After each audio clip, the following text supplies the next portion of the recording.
ವಿಶ್ವದ ಅತ್ಯಂತ ವೈಜ್ಞಾನಿಕ ಸಮಯ ಗಣನಾ ತಂತ್ರ. ಋಷಿಮುನಿಗಳ ಅನುಸಂಧಾನ. ಕೃತಿ ಸೆಕೆಂಡಿನ 34,000ನೇ ಭಾಗ. 1 ತೃತಿ ಸೆಕೆಂಡಿನ 300ನೇ ಭಾಗ. 2 ತೃತಿ 1 ಲವ. 1 ಲವ 1 ಕ್ಷಣ. 30 ಕ್ಷಣ 1 ವಿಫಲ. 60 ವಿಫಲ 1 ಫಲ. 60 ಫಲ 1 ಗಳಿಗೆ ಅಂದರೆ 24 ನಿಮಿಷ. 2.5 ಗಳಿಗೆ 1 ಹೋರ ಅಥವಾ 1 ಗಂಟೆ.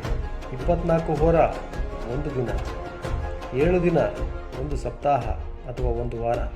4 ಸಪ್ತಾಹ 1 ಮಾಸ ಅಥವಾ 1 ತಿಂಗಳು. 2 ಮಾಸ 1 ಋತು. 6 ಋತು 1 ವರ್ಷ. 100 ವರ್ಷ 1 ಶತಾಬ್ದಿ. 10 ಶತಾಬ್ದಿ 1 ಸಹಸ್ರಾಬ್ದಿ. 432 ಸಹಸ್ರಾಬ್ದಿ 1 ಯುಗ ಅಥವಾ 1 ಕಲಿಯುಗ. 2 ಯುಗ 1 ದ್ವಾಪರ ಯುಗ. 3 ಯುಗ 1 ತ್ರೇತಾಯುಗ. 4 ಯುಗ 1 ಸತ್ಯಯುಗ. ಸತ್ಯಯುಗ ಮತ್ತು ತ್ರೇತಾಯುಗ ಮತ್ತು ದ್ವಾಪರ ಯುಗ ಮತ್ತು ಕಲಿಯುಗ ಸೇರಿದರೆ 1 ಮಹಾಯುಗ.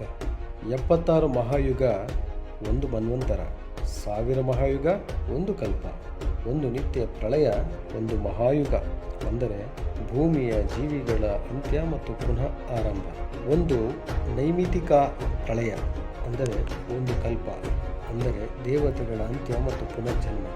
ಮಹಾಕಾಲ 730 ಕಲ್ಪ ಅಂದರೆ ಬ್ರಹ್ಮ ಅಂತ್ಯ ಮತ್ತು ಪುನರ್ಜನ್ಮ. ಇದುವೇ ಸಂಪೂರ್ಣ ವಿಶ್ವದ ಅತ್ಯಂತ ವೈಜ್ಞಾನಿಕ ಪರಿಪೂರ್ಣ ಗಣನಾಯಂತ್ರವಾಗಿತ್ತು. ಇದು ಜಗತ್ತಿಗೆ ಭರತ ವರ್ಷದ ಋಷಿ ಮುನಿಗಳ ಕೊಡುಗೆಯಾಗಿದ್ದು ಭಾರತೀಯರಾದ ನಮ್ಮ ಹೆಮ್ಮೆಯಾಗಿದೆ.